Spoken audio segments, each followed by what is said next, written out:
Paz de Deus, irmãos, e do nosso Senhor e Salvador Jesus Cristo. Vamos continuar o assunto, né? Estudo bíblico que o Senhor está dando a graça de estar ministrando para os irmãos. O assunto é bibliologia, né? Então, nós vimos no estudo passado como que Deus trabalhou, né, na história com Abraão, com o povo de Israel, e depois na Babilônia, depois os persas, e aí chegamos em Alexandre Magno, vimos toda aquela parte que, né, Deus trabalhando, Deus mostrou nas visões o sumo sacerdote para Alexandre Magno, enfim. Mas por que passamos por essa história, por Daniel, né? Vendo que Deus deu a estátua, a parte de bronze representava o reino, o Império Grego. Depois vimos na história secundária como isso aconteceu. Para quê? Para justamente chegar agora no ponto-chave, que é a Septuaginta. Porque a Septuaginta, Deus deu um trabalho de salvação, um propósito eterno, a presciência de Deus. Por isso que o Evangelho é eterno, irmãos. Porque na presciência de Deus, Deus já está trabalhando no seu propósito. Desde lá do Jardim do Éden, quando o Senhor disse assim: a semente da mulher pisará a cabeça da serpente, Deus já criou duas linhagens: a semente da mulher e a semente da serpente. Não tem outra linhagem, irmãos. Nós não podemos ser amigo ou andar de mãozinha dada com a semente da serpente, compactuando com o erro, com o engano, com a mentira, com a iniquidade, com a sujeira, sendo demagogos, sendo politicamente corretos, usando de parcialidade com o erro, com a mentira, com a sujeira, com a iniquidade, porque a luz não tem partes com as trevas.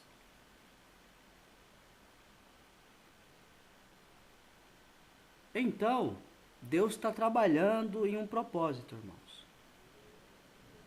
Um propósito de salvação, de redenção. Ele vem, profetizou no Jardim do Éden, veio trabalhando com a humanidade, com Noé, os descendentes de Noé, Abraão, povo de Israel. Depois o Senhor trabalha o povo de Israel começa a fazer as coisas que não agradavam a Deus. Deus manda Nabucodonosor, o Império Babilônico, leva o povo cativo. De lá sai o remanescente, o restante, aquele gato pingado que ninguém botava uma fé, e volta com Neemias para reconstruir a cidade.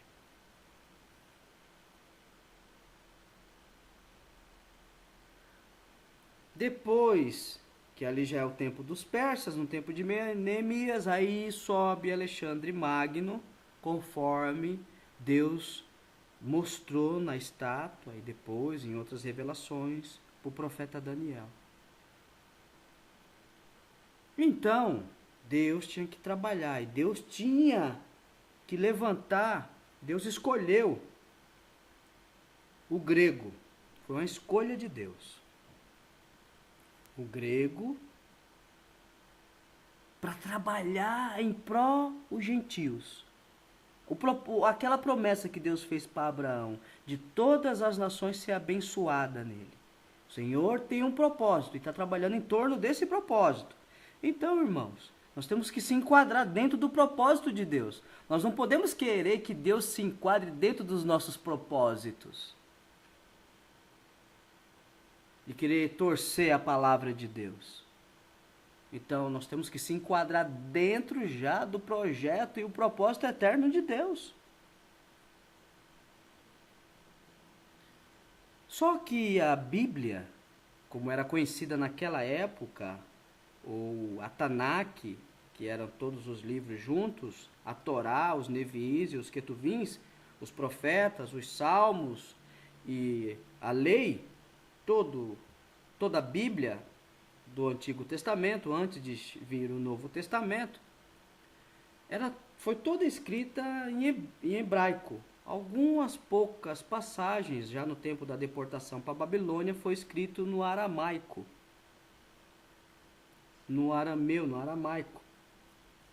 Aramaico é uma mistura de hebraico com arameu.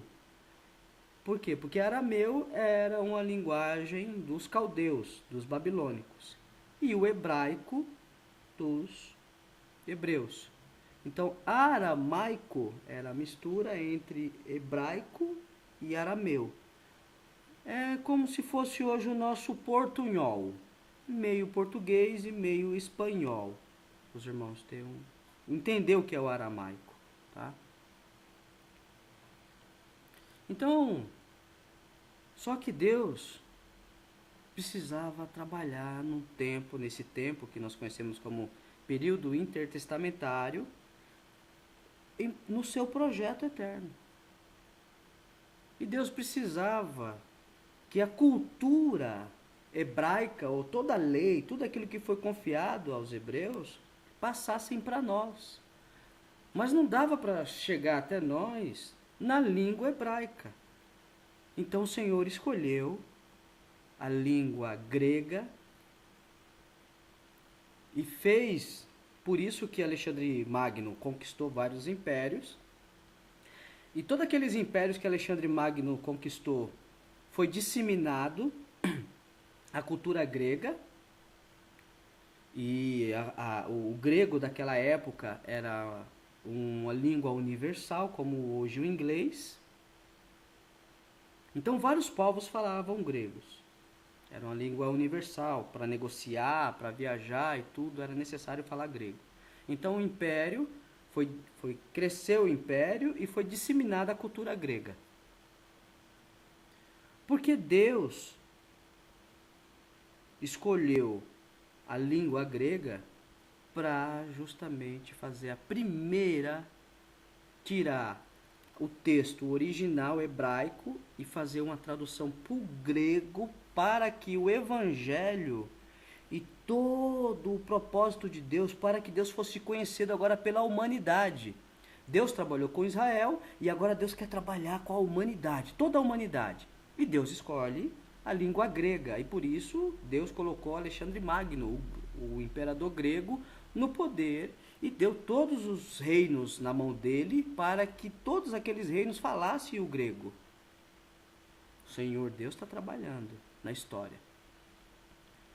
Então, vamos... a primeira tradução que saiu do hebraico e foi para o grego se chama Septuaginta. Nós vamos entender melhor a Septuaginta. Vamos ler aqui e os irmãos vão entender melhor. Vamos dar uma lida. A leitura, irmãos, vai ficar um pouco extensa. Nós vamos tirar um tempo para ler, tá? Bastante aqui. Os irmãos têm paciência. É importante saber, tá bom, irmãos? Que é para a gente compreender, a gente ter em mente como Deus foi trabalhando, né?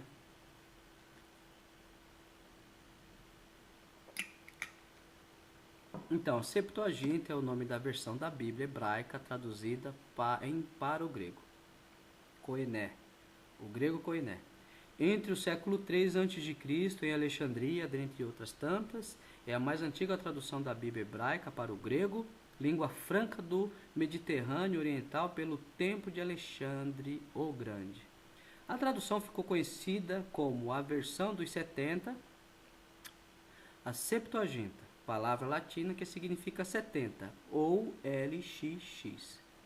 Pois 72 rabinos, 6 de cada uma das 12 tribos, trabalharam nela e, segundo a tradição, teriam completado a tradução em 72 dias. A Septuaginta, desde o século I, é a versão clássica da Bíblia hebraica para os cristãos da língua grega e foi usada como base para diversas traduções da Bíblia.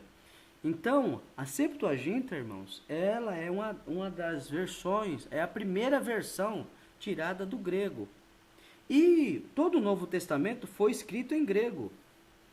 Todo o Novo Testamento foi escrito em grego e o hebraico de Gênesis até Malaquias foi traduzido para o grego. Nós vamos ver como Deus fez isso na história. Como Deus trabalhou para que todos aqueles escritos sagrados fossem traduzidos do hebraico para o grego, o Velho Testamento. Bom? Septuaginta. Ou LXX, que é o numeral romano, né? De 70, significa 70. Ptolomeu, cognominado Filadelfo, sucedeu no reino do Egito. Isso aqui quem está relatando também é o Flávio Josefo, tá, irmãos? É aquele historiador que a gente viu ele relatando o Alexandre Magno, tá bom? Ptolomeu, cognominado Filadelfo, sucedeu no reino do Egito a Ptolomeu Zofer, seu pai, e reinou 39 anos. Mandou traduzir em grego as leis dos judeus e permitiu a 120.000 homens que estavam nessa nação voltar ao seu país. E disso devo dar a razão. Ele, quem está falando aqui é Flávio Josefo. Demétrio Falero, diretor da biblioteca do príncipe, tratava com extremo cuidado para reunir de todos os lugares do mundo os livros que julgava merecer essa honra e tinha isso como coisas que seria muito agradável ao soberano. Essa biblioteca é conhecida como a Biblioteca de Alexandria, irmãos. É a biblioteca mais famosa que existiu no passado. A Biblioteca de Alexandria. Então, esse Falero, ele era o bibliotecário. Então ele queria juntar todos os livros de todos os lugares do mundo para essa biblioteca, pelo menos os mais importantes.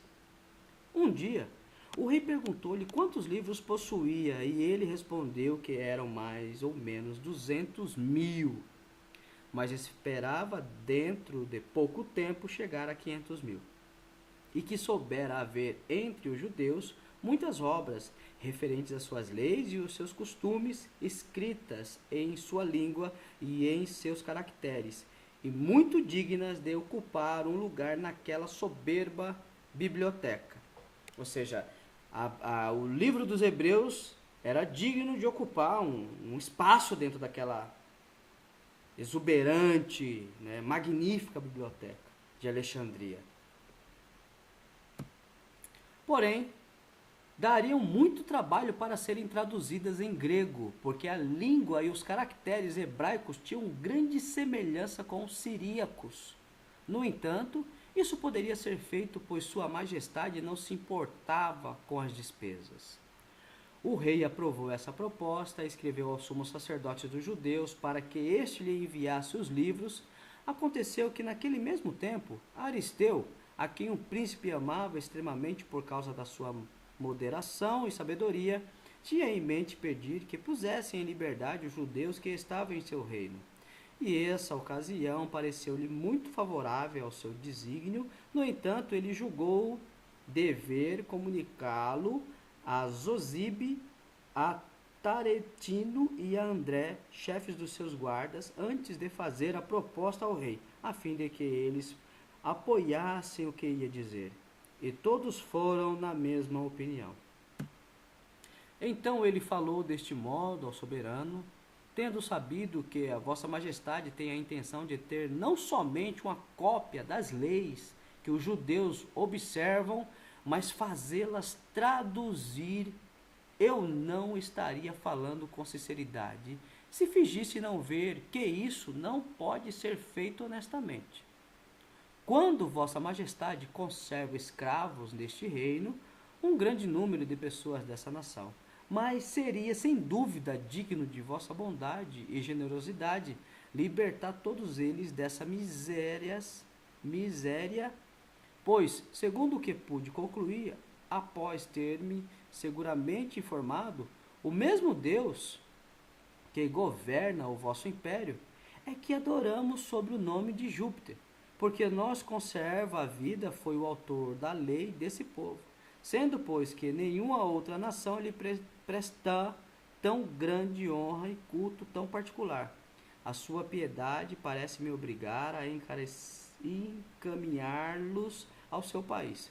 Por isso, suplico humildemente que a vossa majestade creia que a liberdade que tomo de vós falar assim não provém de nenhuma ligação ou aliança com esse povo. Ou seja, essa pessoa que está falando, irmãos, ele comparou o nosso Deus, os deuses dos judeus, com esse Júpiter, mas não é. Ele está relatando aqui ao rei, ao soberano Ptolomeu. Não tem nada a ver. Nosso Deus é o nosso Deus.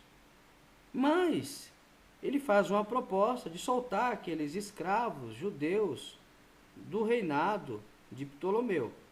Vamos continuar aqui. Mas somente por eu saber que Deus é o Criador de todos os homens, em geral, e que as boas ações lhe são agradáveis, o rei escutou com atenção essas palavras e com o rosto alegre perguntou a Aristeu qual seria o número dos judeus aos quais ele propunha a liberdade. André, que estava presente, respondeu que podiam ser uns 120.000. Disse então o rei a Aristeu: credes então, Aristeu, que o que me pedes é um pequeno presente? Zosibe e Tarentino tomaram então a palavra e disseram ao rei que nada seria mais digno de sua majestade que reconhecer com tão grandiosa ação o dever de agradecer a Deus por tê-lo elevado ao trono. O soberano sentiu tanto prazer ao constatar que todos pensavam do mesmo modo que prometeu, para satisfazer plenamente a vontade de Deus, segundo o desejo de Aristeu, pagar aos soldos, além do soldo, 120 dracmas para cada judeu que tivessem como escravo. Eles disseram-lhe que essa despesa subiria a mais de 400 talentos, mas ele respondeu que isso não o impediria de fazer. Inclinou-me a relatar as próprias palavras desse grande príncipe a esse respeito, a fim de que melhor se conheça a sua generosidade. Queremos que todos os judeus aos quais os soldados do falecido rei, nosso pai, aprisionaram na Síria, na Fenícia e na Judéia, e venderam no Egito, como também os que antes, ao mesmo depois, foram vendidos em nosso reino, sejam libertados da servidão e que se deem de nossa moeda a cada um deles 120 dracmas, que os nossos soldos receberão, além do soldo pelos que forem de sua propriedade, e que os nossos tesouros paguem o resgate dos outros aos respectivos senhores, porque tenho motivo para crer que isso ocorreu contra a vontade do rei, nosso pai, e contra toda a equidade e o que os soldados trouxeram ao Egito, esse grande número de escravos, pelo único desejo de se aproveitarem deles. O amor à justiça e à compaixão que se deve ter dos infelizes nos obriga a libertar todos esses escravos depois de pagar aos seus senhores a quantia que estipulamos. E como não duvidarmos de que a bondade da qual usamos nesta ocasião não nos será vantajosa, queremos que a presente determinação seja cumprida em boa fé. E depois que for publicada, os que possuírem tais escravos nos deem disso uma relação, dentro de 3 dias. Será permitido denunciar a quem não nos obedecer, e todos os seus bens serão confiscados em nosso favor. Este documento foi apresentado ao rei e ele achou que não estava bem explícito, pois deveria incluir expressamente os que haviam sido feitos escravos antes e depois de tão grande número ser trazido ao Egito.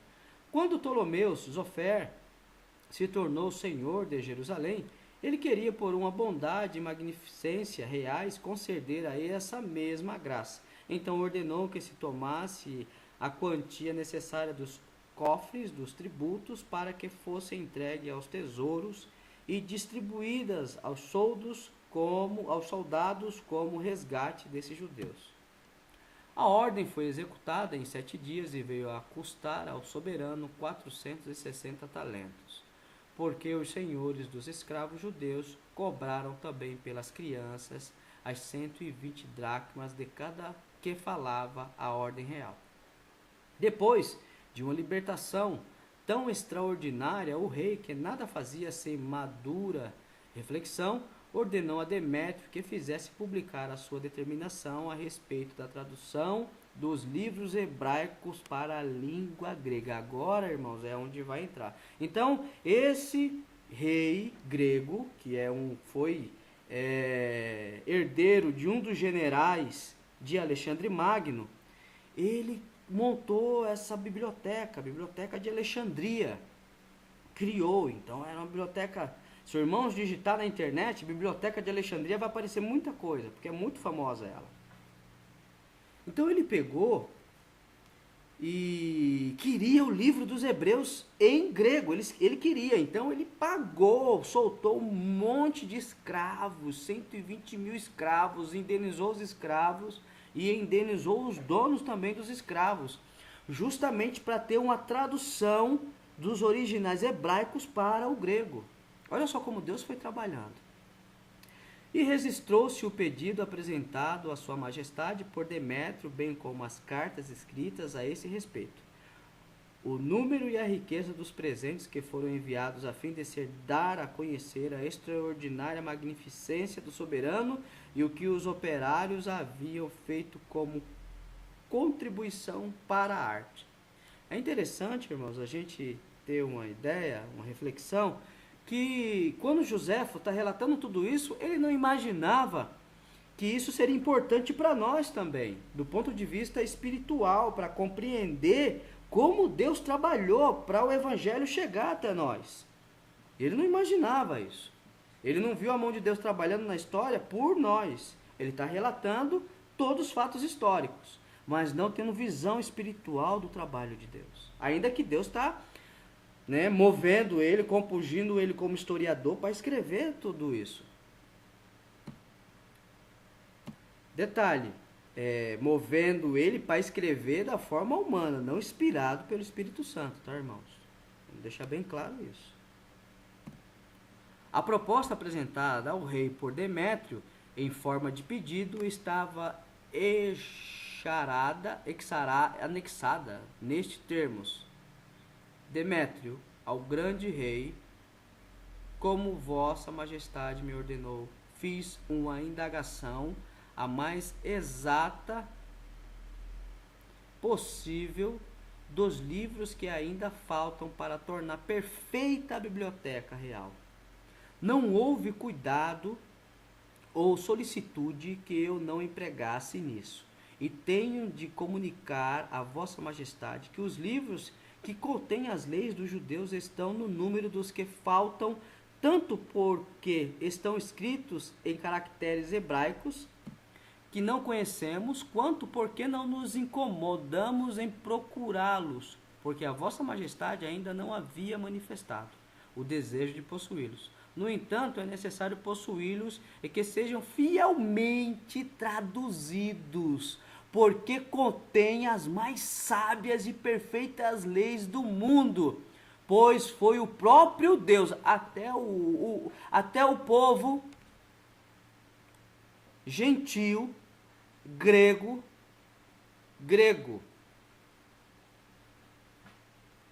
iníquo, confessa que a Bíblia foi escrita pelo próprio Deus. Mas hoje, existem homens que dizem que a Bíblia apenas contém a palavra de Deus.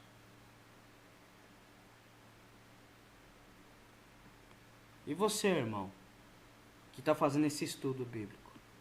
A Bíblia é a palavra de Deus ou apenas contém a palavra de Deus? Você, cooperador, você, ancião, o que é que vocês falam? Vai deixar no Inário 5 mesmo? Só contém a palavra de Deus? Vamos continuar. Pois foi o próprio Deus quem as ortogou, o que fez o historiador Hecateu Abderita dizer que não há poeta nem historiador que tenha falado assim, nem homem que tenha cumprido o que elas determinam, porque sendo todas santas, não deve estar na boca dos profanos. Olha só, um homem qualquer, um homem que não é nem judeu está falando isso, confessando que a Bíblia é a palavra de Deus.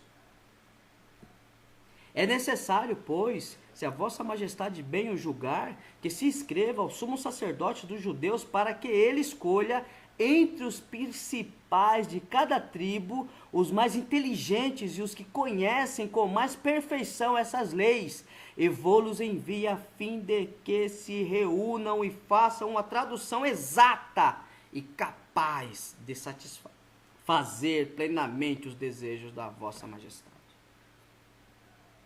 Os irmãos estão vendo Deus trabalhando na história para fazer uma tradução exata do hebraico para o grego? Como Deus trabalha na história da humanidade?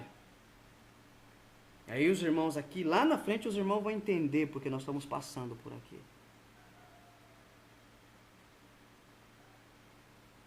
Então, irmãos, o Senhor está trabalhando na história a favor do seu projeto, a favor de nós. E aqui homens estão confessando que o quão excelente que foi o próprio Deus. Vamos continuar, irmãos.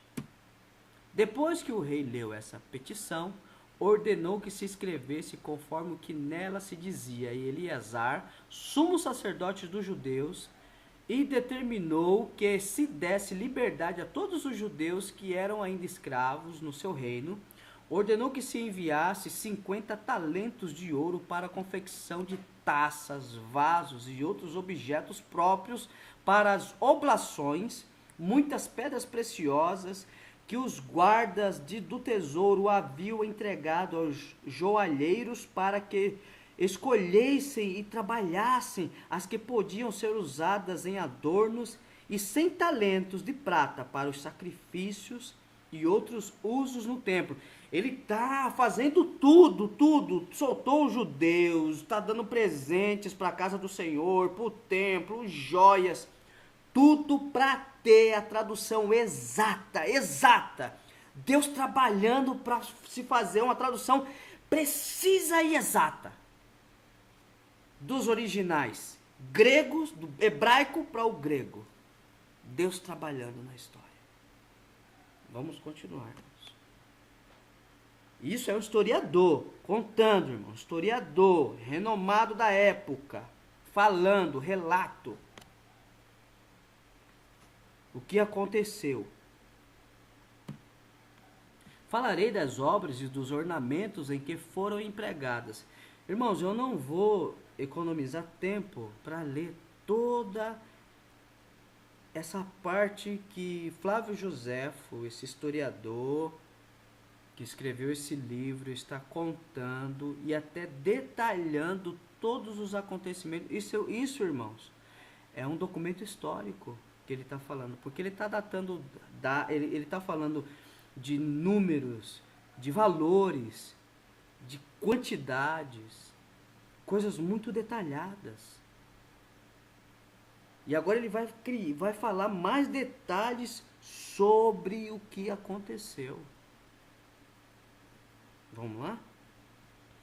Falarei das obras e dos ornamentos em que foram empregadas.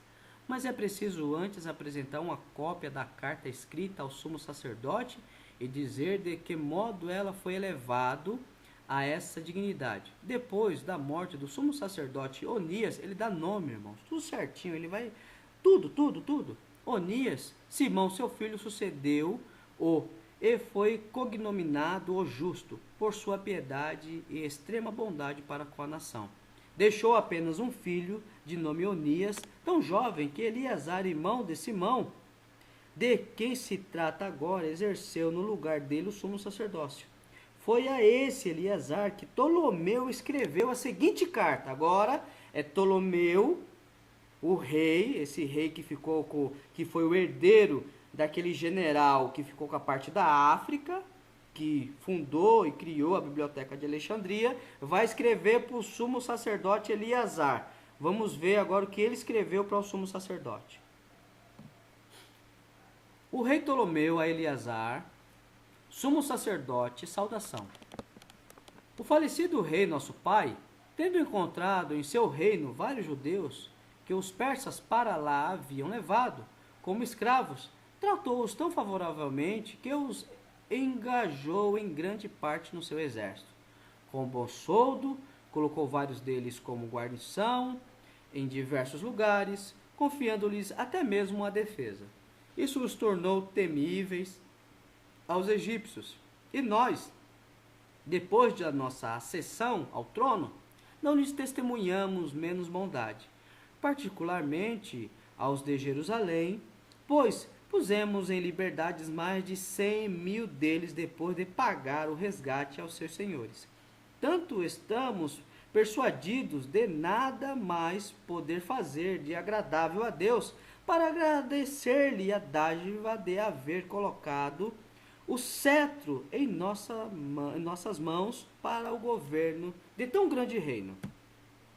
Fizemos também alistar em nossas tropas aqueles que pela idade são os mais aptos a pegarem armas, e destacamos mesmo alguns deles para servir junto de nós. Como prova de nossa confiança na sua fidelidade, mas para vos mostrar mais particularmente a nossa afeição pelos judeus de todo o mundo, queremos que se traduzam as vossas leis do hebraico para o grego. E colocaremos essa tradução em nossa biblioteca. Assim, far-nos-eis coisa muito grata, se escolherdes em todas as vossas tribos pessoas que, pela idade e inteligência, tenham adquirido um grande conhecimento de vossas leis e sejam capazes de as traduzir com exata fidelidade.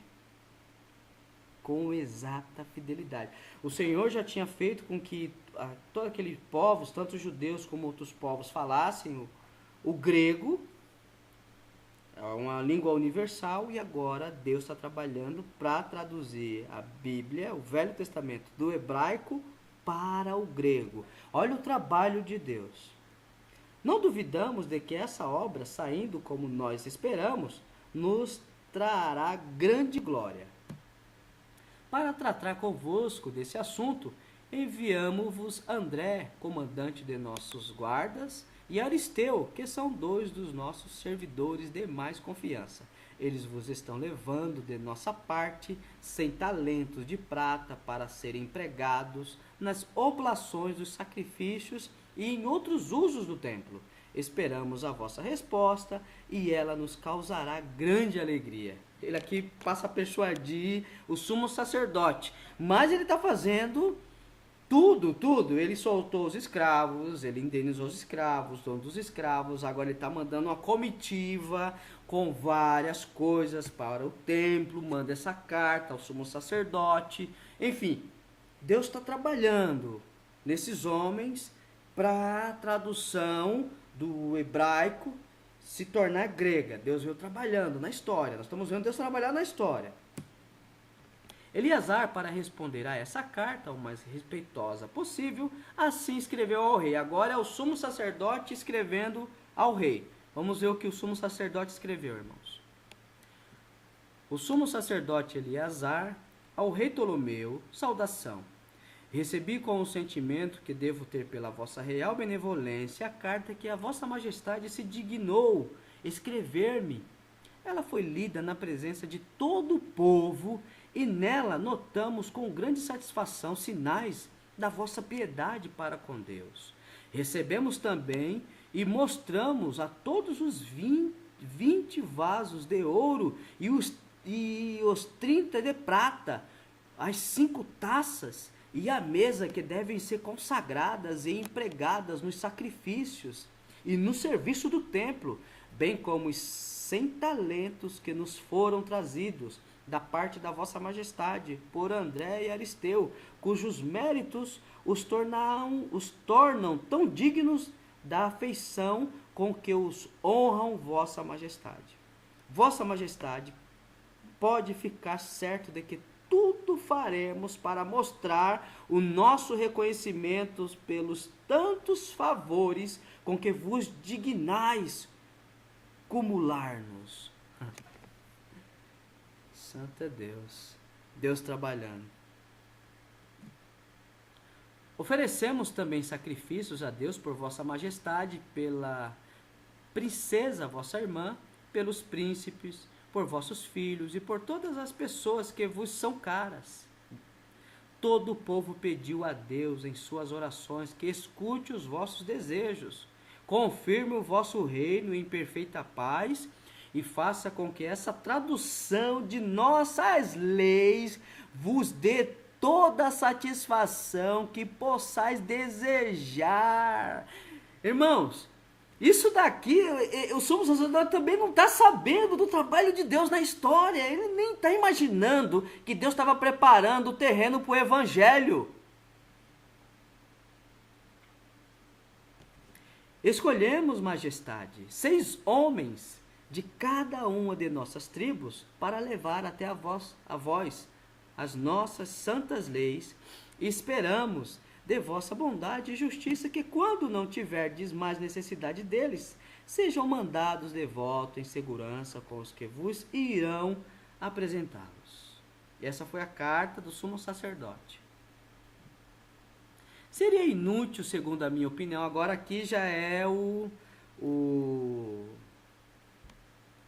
Flávio Josefo, o historiador, volta de novo, ele relata a carta do rei e a resposta do sumo sacerdote. Agora Flávio Josefo volta de novo a falar na primeira pessoa. Agora é o Flávio Josefo que está falando, as suas palavras. Seria inútil, segundo a minha opinião, citar aqui os nomes das 72 pessoas que levaram as leis dos judeus ao rei Ptolomeu, embora todas sejam mencionadas na carta do sumo sacerdote.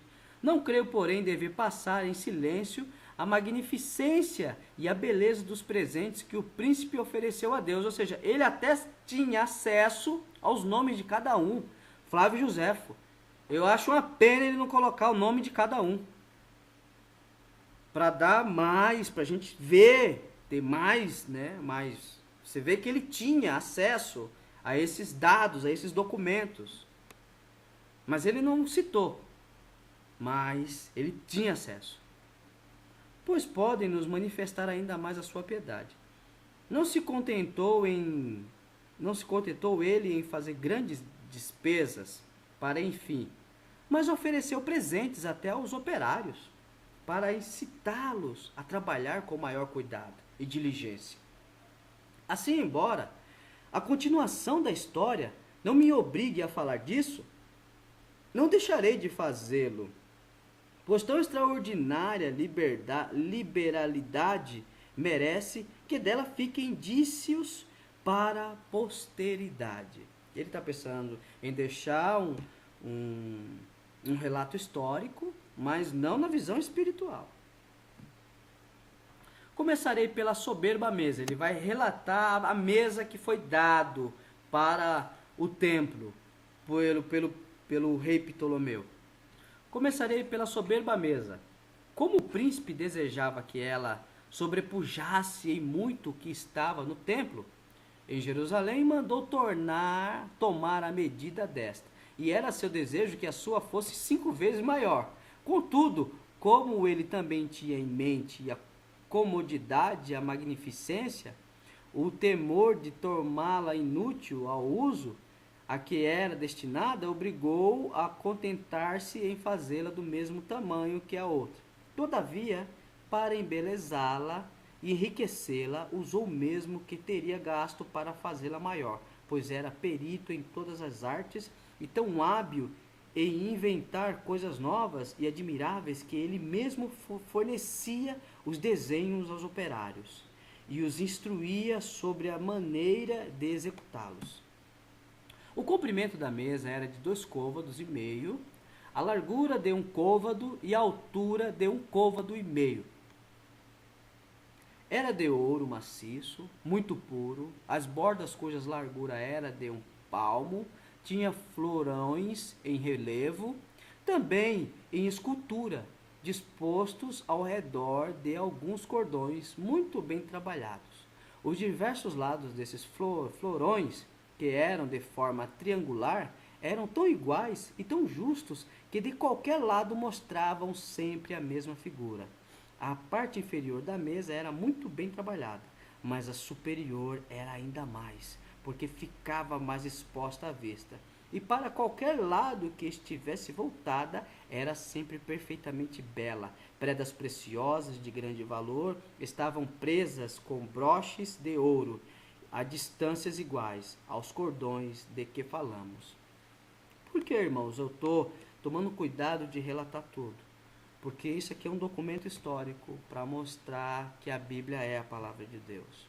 Para calar a boca do diabo, de Satanás, dos filhos do diabo que querem negar que a Bíblia é a palavra de Deus. Por isso que eu estou aqui relatando de forma histórica como Deus trabalhou para hoje estarmos com a palavra de Deus em mãos.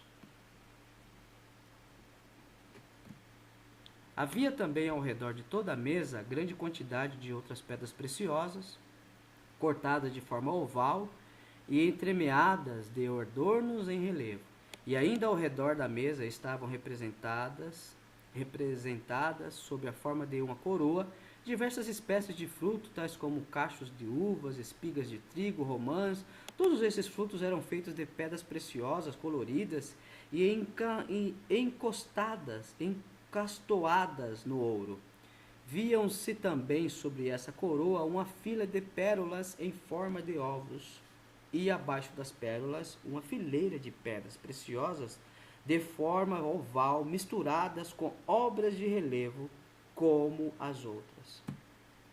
A mesa era tão bela em si mesma e em todas as suas partes, e tão ricamente trabalhada, que de qualquer lado que fosse vista não se notava diferença alguma. Havia por baixo uma lâmina de ouro de 4 dedos de largura que a atravessava inteiramente, e na qual os pés da mesa estavam presos com grampos de ouro, e a igual distância esses grampos prendiam de tal modo a parte inferior da mesa, que estando colocados em qualquer posição, apresentava sempre o mesmo aspecto. Gravado sobre a mesa estava um meandro, assinalado por grande quantidade de pedras preciosas, como se fossem estrelas. Era um prazer ver brilhar os rubis, as esmeraldas e tantas outras pedras de valor, todas estimadas e procuradas pela sua excelência. Ao longo desse meandro havia nós de escultura cujo centro, em forma de losango, era enriquecido com cristais e com âmbar, em intervalos iguais e tão bem dispostos que nada podia ser mais belo ou perfeito.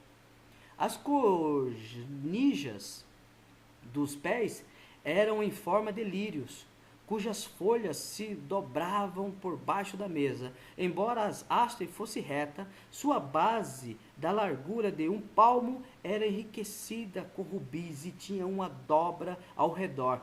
Era de 8 dedos o espaço entre os pés, e eles estavam apoiadas sobre essa base. A figura dos pés era admirável, viam-se heras e ramos de videiras, com os cachos entrelaçados de maneira muito delicada, tão agradável e semelhante ao natural, que quando soprava o vento, os olhos se enganavam, parecendo vê-los mover-se, como se não fossem obras de arte, mas de natureza.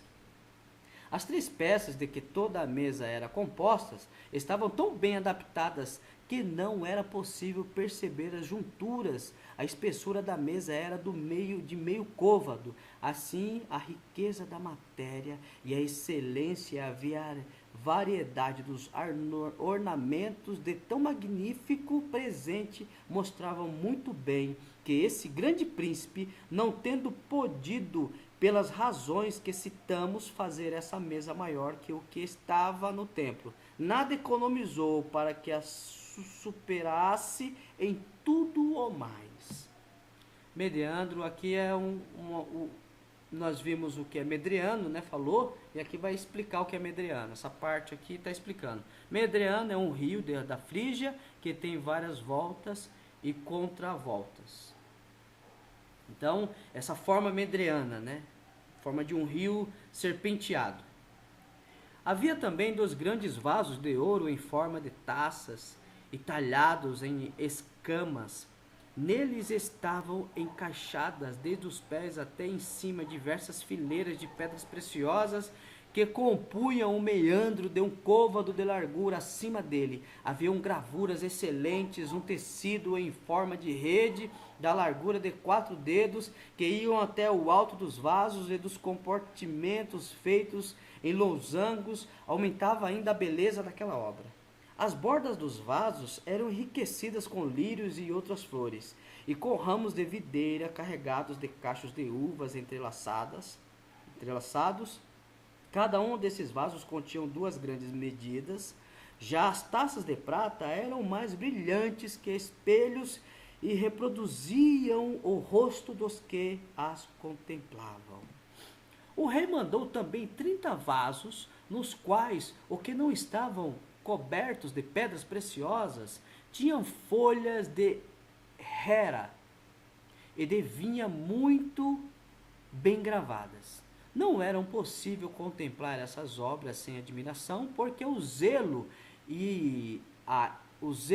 a elas dedicado e a sua magnificência contribuíam mais para isso que o trabalho e a ciência daqueles excelentes artifícios. O príncipe não se contentou em não medir despesas, mas deixava até mesmo negócios importantes para ir ver os operários trabalharem, e animava-os de tal modo com a sua presença que eles, para contentá-los, duplicavam os esforços. Depois que o sumo sacerdote Eleazar recebeu esses ricos presentes, consagrou-os a Deus no templo em nome do príncipe e prestou muita honra aos que os haviam levado, despedindo-os com muitos presentes. Olha só, irmãos, como Deus foi trabalhando. Quer dizer, o rei Ptolomeu deu todos os presentes, soltou, levou presentes ao templo do Senhor. Deus trabalhando em toda a história. Flávio José vai relatando de forma detalhada, até os detalhes da mesa, como aconteceu, dá nome, números, para não deixar nenhuma sombra de dúvida do que aconteceu, né? Esse historiador. O rei, ao regresso deles, interrogou a André e Aristeu sobre diversas coisas e mostrou tanta solicitude em conversar com os deputados que tinham vindo com eles, que despediu contra o seu costume. Os que ali estavam para a audiência ordinária que ele dava a cada 5 dias aos seus súditos, ele também concedia uma todos os meses aos embaixadores. Estes sábios anciões ofereceu-lhes os presentes do sumo sacerdote e apresentaram a lei que lhes foram entregue. O soberano fez perguntas sobre o que ela continha e depois que a desdobraram, ficou admirado com a delicadeza dos pergaminhos. Agora, aqueles 72 rabinos, né, sábios, foram junto com a comitiva para Alexandria. E aí, esses 72 sábios rabinos, com os pergaminhos, com a lei, com toda a palavra de Deus, mostrou a Ptolomeu, pegou os pergaminhos e mostrou a Ptolomeu, sobre o qual estava escrita em letras de ouro, bem como com as folhas presas tão juntamente que não era possível perceber as costuras. Então, irmãos, o livro sagrado dos judeus, a Bíblia, era algo e é algo muito importante. Então, naquela época, por isso que Deus confiou a eles a lei, como o apóstolo Paulo fala. E foi confiado a lei. E os gregos sabiam disso, o quanto era importante o livro. Então não era de qualquer jeito, não era só pedir ao sumo sacerdote.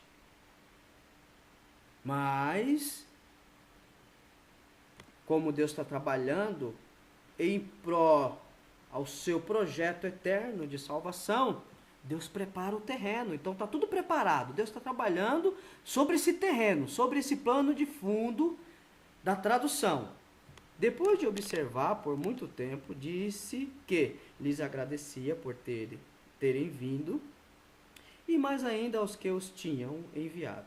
e que não podiam agradecer suficientemente a Deus por haverem trazido a ele as suas leis. Os deputados, esses deputados são os rabinos, são os sábios hebreus. Os deputados, com demonstração de afeto, desejaram-lhe toda sorte de prosperidade, e o rei ficou tão comovido que não pôde reter as lágrimas, porque elas não são somente sinais de grande tristeza, mas também de imensa alegria.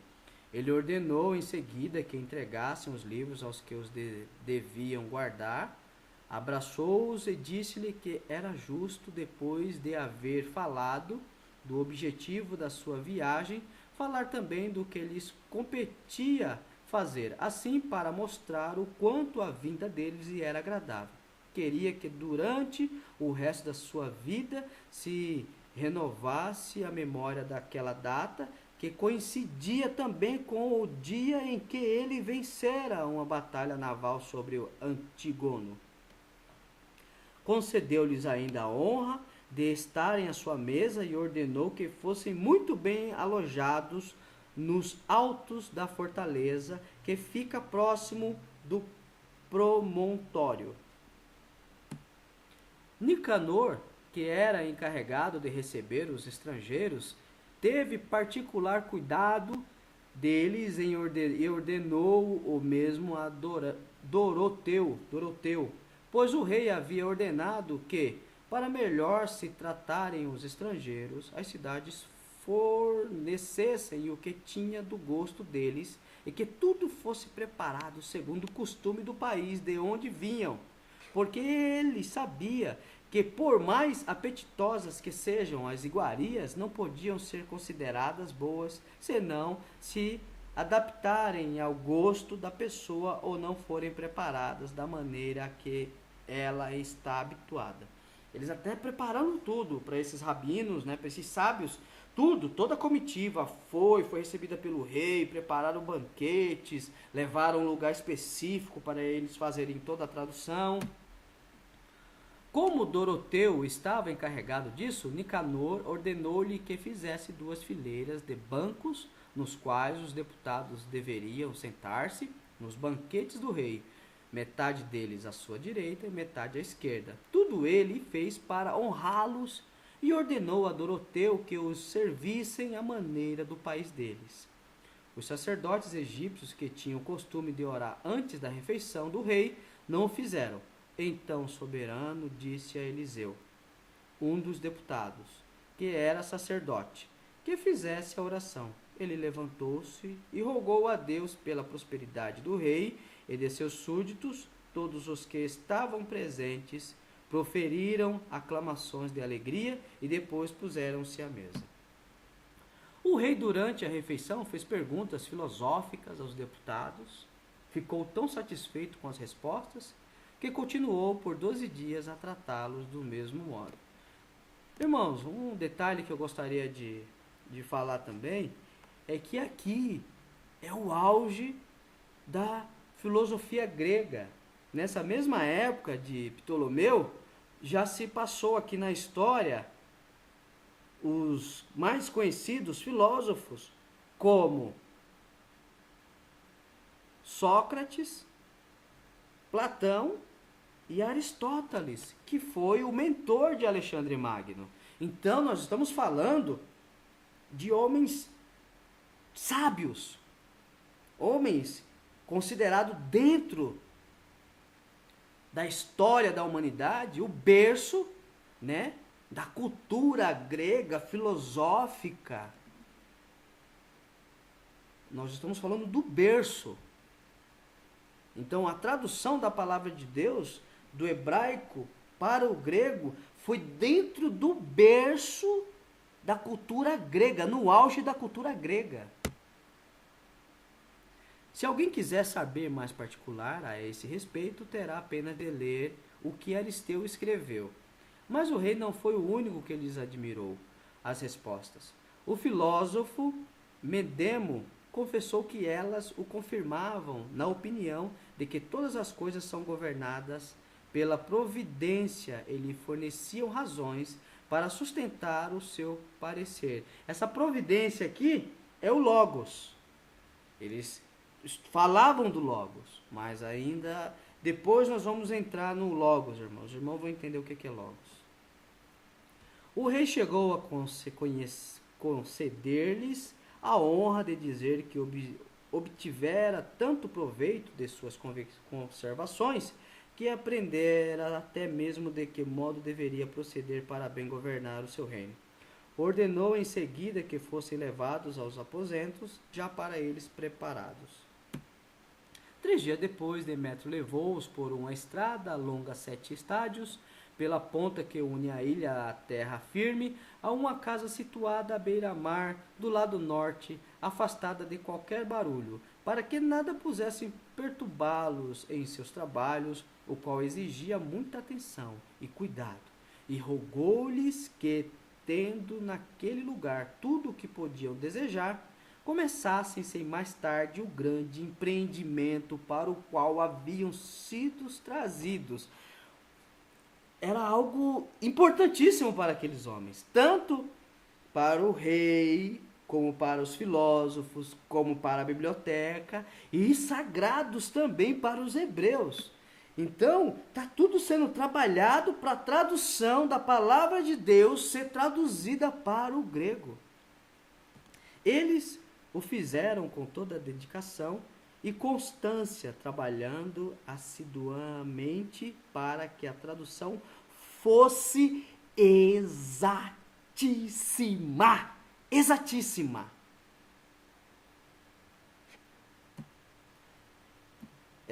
Os que dizem que a Bíblia apenas contém a palavra de Deus, mostra aonde a Bíblia não é a palavra de Deus.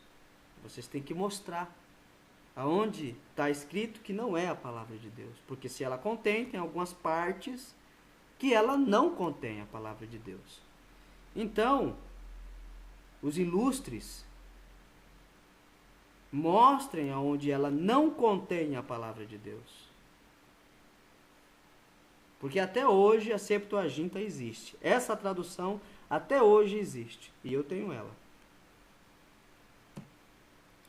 Trabalhavam interruptamente até as 9 horas da manhã, quando lhes levavam o alimento. Nisso eles eram muito bem tratados, pois Doroteu seguia exatamente as ordens recebidas, apresentando-lhes os mesmos alimentos que haviam sido preparados para a mesa real.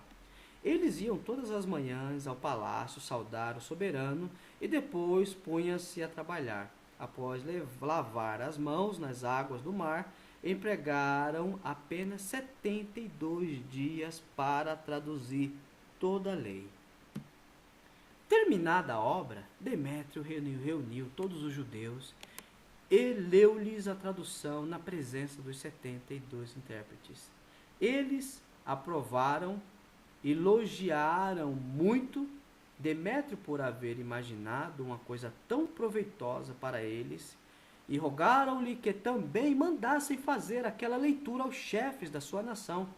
Eliseu, sacerdote, o mais idoso dos intérpretes, e os magistrados constituídos para governo do povo, pediram em seguida que nada mais se viesse a mudar naquela obra, nada mais, ela tinha que ficar daquele jeito, não podia mudar nada, nada, porque não se pode tirar uma vírgula da palavra de Deus, porque a Bíblia é a palavra de Deus, que fora concluída com tão raro êxito.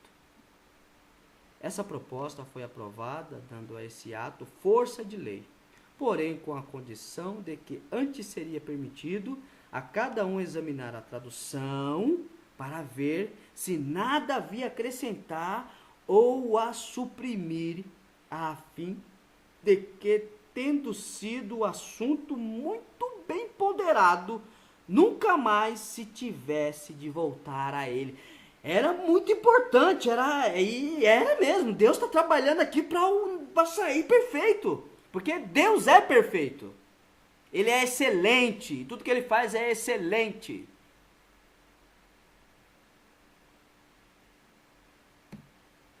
O rei viu com grande prazer que o seu desígnio tivera muito bom êxito e com proveito para o povo, e a sua alegria aumentou e muito ainda quando ele ouviu a leitura das santas leis. Não se cansava de admirar a prudência e a sabedoria do legislador que as elaborara, e um dia, quando conversava com Demétrio, perguntou-lhe como nenhum historiador ou poeta havia falado daquelas leis, sendo elas tão excelentes. Ele respondeu-lhe que, como eram divinas, ninguém se animara a fazê-lo. Eram divinas, irmãos. Aqui os homens gregos estão dizendo que a palavra de Deus é divina.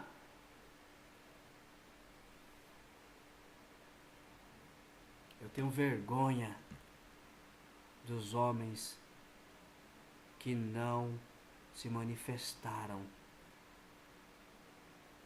com a iniquidade, com a promiscuidade, com a heresia satânica, blasfema de dizer que a Bíblia só contém a palavra de Deus. E ninguém fazer nada, nada. Se calarem. Muitos se calaram, sabe por quê? Porque não conhece a palavra de Deus. Porque se conhecesse a palavra de Deus e amasse a palavra de Deus, jamais aceitaria. Jamais aceitaria. Você conhece Deus, irmão?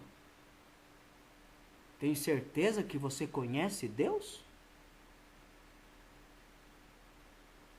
Quem conhece Deus ama a sua palavra, e a sua palavra é a Bíblia Sagrada. Ninguém se animara a fazê-lo, e os que o haviam feito foram castigados por Deus.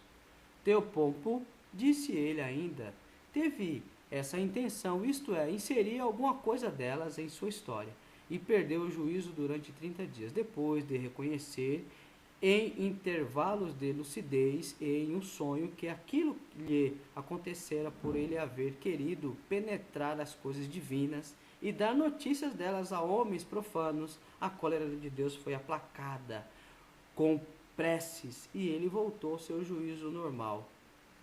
Imagino como Deus fica olhando para esses homens que fizeram essa aberração, essa heresia de dizer que a Bíblia só contém a palavra de Deus, e todos os outros que simplesmente abaixaram a cabeça e bateram continência, né?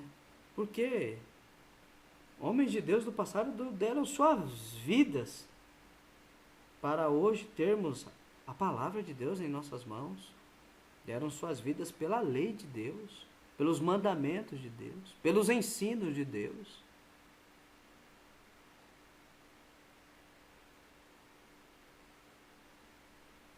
O profeta Teodecto, tendo misturado em uma de suas tragédias algo que tirara dos livros divinos, perdeu a visão e só recobrou depois de reconhecer a sua falta, a rogar a Deus que o perdoasse.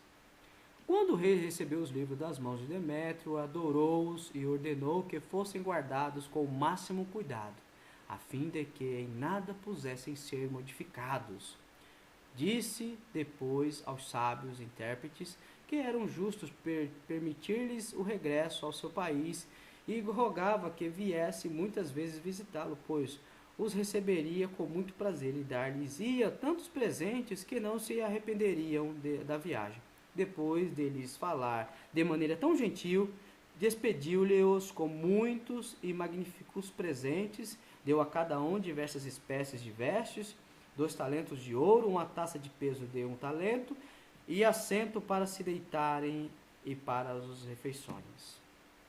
O sumo sacerdote Eleazar mandou 10 talentos, 10 leitos, cujos pés eram de prata, um vaso de peso de 30 talentos, 10 túnicas de púrpura, uma belíssima coroa de ouro, 100 peças de fazenda de fino linho, diversos vasos para beber e turíbulos de taça de ouro para serem consagrados a Deus. Na carta lhe escreveu rogando-lhes que permitisse aos deputados vir visitá-los todas as vezes que quisessem, pois teriam grande prazer em conversar com eles pela sua ciência e capacidade, e fazia-os ainda sentir os efeitos da sua liberdade. Pode-se avaliar pelo que acabo de referir com que magnificência Ptolomeu, Filadélfio, rei do Egito, tratou os judeus. Irmãos, eu quis justamente ler toda essa passagem para vermos, né, como Deus trabalhou na história, como Deus, a perfeição de Deus, trabalhando na história a favor do seu propósito eterno, no seu projeto de salvação, criando caminhos para o futuro.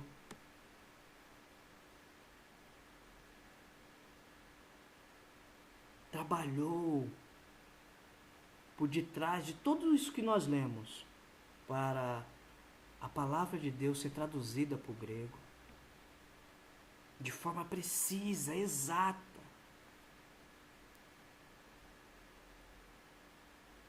Antes fez com que Alexandre Magno criasse o Império Grego para criar uma língua universal, para traduzir a Bíblia para o grego, porque todas as nações tinham que ser abençoadas em Abraão. E o evangelho tinha que chegar aos gentios, irmãos. Agora os irmãos vão começar a entender o porquê nós estamos passando por aqui. Porque o trabalho de Deus é eterno e Deus é perfeito. Ele está trabalhando em prol do seu projeto, salvação. E o evangelho tinha que chegar aos gentios. E a Septuaginta, que é a tradução grega da Bíblia, foi usada pelos apóstolos para pregar aos gregos. Então, quando o Senhor Jesus chegou, muitos já conheciam a palavra de Deus, que estava em grego. A Septuaginta foi usada pelos santos apóstolos. E depois o Novo Testamento foi escrito em grego. Foi a língua que Deus quis. Depois do grego veio o latim e depois as outras línguas. Mas primeiro foi o grego. Deus escolheu a língua grega. Por quê? Porque muitos conceitos que temos de coisas foram desenvolvidas pelos gregos. Então, aquilo que Deus revelou, todo o conceito tinha que ser uma língua que expressasse o conceito de Deus. E a língua que Deus quis foi a língua grega. E todo o nosso idioma português, ele é formado de em torno de 70% do latim e 30% do grego.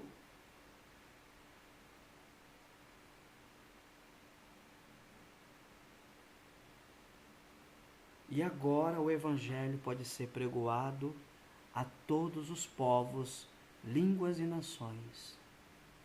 Porque Deus trabalhou na história para agora a sua palavra ser traduzida para a língua grega, que era a língua universal, para o evangelho ser pregoado aos gentios.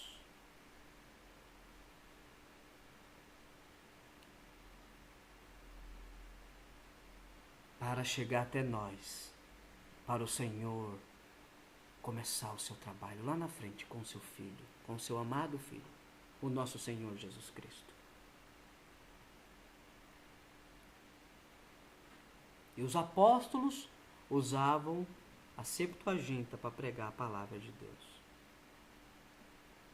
ainda que eles conheciam o hebraico. Mas os gentios não conheciam o hebraico. Como eles iam pregar aos gentios?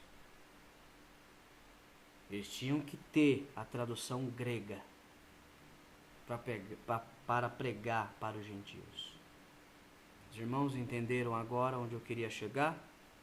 Por isso que passamos por toda a história, desde a estátua, e passamos pela história do rei da Grécia, e depois relatamos a história dele, suas conquistas, como Deus foi trabalhando, e depois agora a tradução, e agora o Evangelho e a promessa que Deus fez a Abraão. Se dá para ignorar tudo isso, irmãos, ignorar tudo isso é ignorar a obra de Deus. Ignorar o que Deus está dando aqui de compartilhar com os irmãos é ignorar a obra de Deus. E nós não podemos ignorar a obra de Deus. E a Bíblia é a palavra de Deus. Nós vamos continuar falando da bibliologia e cada vez mais fundamentar que a Bíblia é a palavra de Deus. E depois os irmãos do ministério peguem do início todos os vídeos demonstrando que a Bíblia é a palavra de Deus. Dentro da Bíblia. E aí depois pode fechar os olhos e tampar o sol com a peneira. E ignorar o que está escrito lá no inário lá. Que nega que a Bíblia é a palavra de Deus. E deixa a heresia lá. Deixa a profanação, a mentira do diabo lá. E continua andando de mãozinha dada com os filhos da serpente. Com a semente da serpente. Continua. Porque são politicamente corretos. Eu não vou usar de parcialidade. Quem quiser que se arrependa dos seus pecados para ser salvo. Se arrependa. Ande na verdade. Na justiça. E não se acovarde. Defenda a verdade. Como é que você vai dar a vida pela verdade? Como é que você vai dar a vida pela verdade quando o anticristo se manifestar? Nós vamos ver isso. E o Senhor vai dar a graça de mostrar que nós vamos ver isso. Nós vamos ver a subida do anticristo no poder. Você vai fazer o quê? Já não tem força, não tem valentia, não tem coragem, não tem a honra de um soldado de Deus de defender a verdade. Quanto mais de dar a vida pela verdade.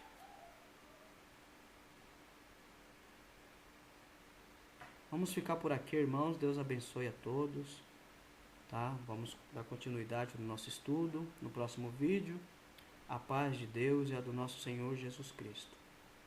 Deus abençoe a todos.